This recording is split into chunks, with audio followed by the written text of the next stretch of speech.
La batalla de Oder-Neisse es el nombre alemán para la fase inicial, operacional, de una de las dos últimas ofensivas estratégicas llevadas a cabo por el Ejército Rojo en la campaña en Europa Central, desde el 1 de enero al 9 de mayo de 1945, durante la Segunda Guerra Mundial. Su fase de avance inicial se libró durante 4 días, desde el 16 de abril hasta el 19 de abril de 1945, en el contexto más amplio de la Batalla de Berlín. Los planificadores militares soviéticos dividen las fases frontal y pinza de la operación, llamada Operación Estratégica Ofensiva de Berlín, en la Operación Ofensiva Stettin-Rostock, desde el 16 de abril de 1945 al 8 de mayo de 1945, por el Segundo Frente Bielorruso. La Operación Ofensiva Seelow-Berlín, desde el 16 de abril de 1945 al 2 de mayo de 1945, por el Primer Frente Bielorruso. La Operación Ofensiva Cottbus-Potsdam, desde el 16 de abril de 1945 al 2 de mayo de 1945, por el flanco norte y el Grupo Mecanizado de Caballería del Primer Frente Ucraniano. La Operación Ofensiva de Spremberg-Torgau, desde el 16 de abril de 1945 al 5 de mayo de 1945, por el flanco sur del Primer Frente Ucraniano. La batalla incluyó la intensa lucha de los 3 frentes de los mariscales de la Unión Soviética, el Segundo Frente Bielorruso de Konstantin Rokossovski, el Primer Frente Bielorruso de Georgi Zhukov y el Primer Frente Ucraniano de Iván Konev, que asaltó a los defensores del Grupo de Ejércitos Vístula de la Wehrmacht comandado por el coronel Generaloberst Gotthard Heinrici y el Grupo de Ejércitos Centro del mariscal de campo Ferdinand Schorner. La mayoría de los combates se llevaron a cabo durante el asalto del Primer Frente Bielorruso en la Batalla de las Colinas de Seelow, que fue defendido por el 9º Ejército Alemán, parte del Grupo de Ejércitos Vístula. El Primer Frente Ucraniano encontró una resistencia mucho más ligera al cruzar el Neisse para penetrar las líneas defensivas del Grupo de Ejércitos Centro. En las primeras horas del 16 de abril de 1945, la operación de ofensiva estratégica de Berlín comenzó con un bombardeo masivo de miles de piezas de artillería y cohetes Katyusha en un bombardeo que duró hasta 2 horas en algunos sectores del frente. Poco después y mucho antes del amanecer, el Primer Frente Bielorruso atacó a través del Oder y el Primer Frente Ucraniano atacó a través del Neisse. El Primer Frente Bielorruso se fortaleció porque tenía la tarea más difícil y enfrentaba a la mayoría de las fuerzas alemanas en defensas preparadas. El ataque inicial del Primer Frente Bielorruso fue un desastre. Heinrici anticipó el movimiento y retiró a sus defensores de la primera línea de trincheras justo antes de que la artillería del Ejército Rojo los destruyera. La luz de los 143 proyectores que tenían la intención de cegar a los defensores fue difundida por la niebla de la madrugada e hizo siluetas útiles de las formaciones del Ejército Rojo que atacaban. El terreno pantanoso resultó ser un gran obstáculo y, bajo un contraataque alemán, las bajas del Ejército Rojo fueron muy pesadas. Frustrado por el lento avance, o quizás por órdenes directas de la Stavka, cuartel general, Zhukov arrojó sus reservas, que en su plan debían haber sido retenidas para explotar el avance esperado. A primera hora de la tarde se había logrado un avance de casi 6 kilómetros en algunas áreas, pero las líneas alemanas se mantuvieron relativamente intactas.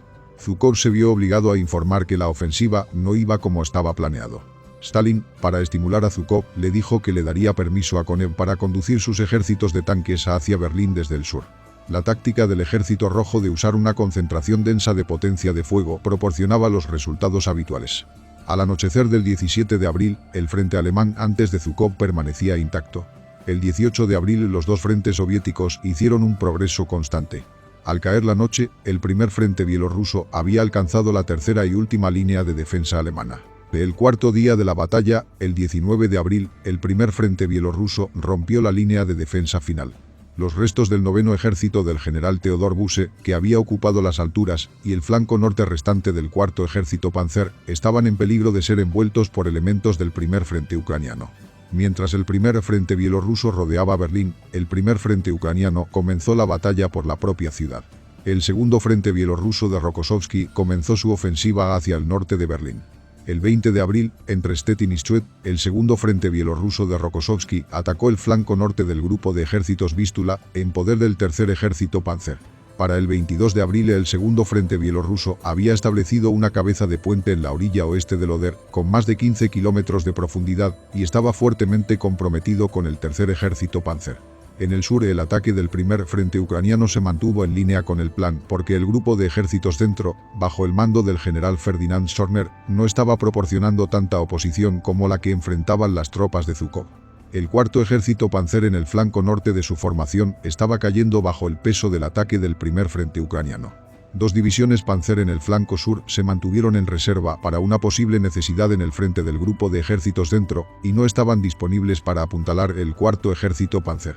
Este fue el punto de inflexión en la batalla, porque al caer la noche las posiciones tanto del grupo de ejércitos Vístula como de los sectores del sur del grupo de ejércitos centro se estaban volviendo insostenibles. A menos que volvieran a alinearse con el cuarto ejército Panzer, se enfrentaban al cerco. En efecto, los exitosos ataques de Konev contra las pobres defensas de Storner al sur de las posiciones de Seelow estaban desquiciando la defensa de Heinrizi. El 18 de abril el primer frente ucraniano, después de haber capturado la ciudad de Forest, se preparaba para abrirse paso en el terreno relativamente plano.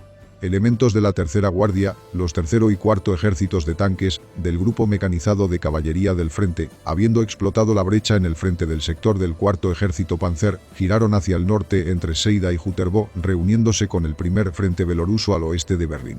Otros ejércitos del flanco sur del primer frente ucraniano atacaron al oeste y se unieron a los estadounidenses. Eso se recordaría más tarde como la reunión en Torgau, cuando la 58 División de Guardias del Quinto Ejército de Guardias, parte del primer frente ucraniano, se contactó con la 69 División de Infantería del Primer Ejército cerca de Torgau, Alemania, en el río Elba, llegando al Mulde el 8 de mayo. El 25 de abril el segundo frente bielorruso rompió la línea del tercer ejército Panzer alrededor de la cabeza de puente al sur de Stettin y cruzó el pantano de Randow en el área de Granzow. Ahora eran libres de moverse hacia el oeste hacia el grupo de ejércitos británicos 21 y hacia el norte hacia los puertos bálticos de Stralsund y Rostock. A finales del 19 de abril la línea del frente oriental alemán al norte de Frankfurt alrededor de Seelow y al sur alrededor de Forst había dejado de existir. Estos avances permitieron que los dos frentes del Ejército Rojo envolvieran grandes partes de los ejércitos Panzer 9 y 4 de Alemania en un gran bolsillo a 37 kilómetros al este de Frankfurt que intentó seguir el canal Oder-Spree hasta Berlín. Los intentos del noveno ejército de salir al oeste darían lugar a la batalla de Albe. El costo para el Ejército Rojo al hacer este avance inicial fue muy alto. Entre el 1 de abril y el 19 de abril, el Ejército Rojo perdió más de 2.807 tanques. Durante el mismo periodo, los aliados en el oeste perdieron 1.079 tanques.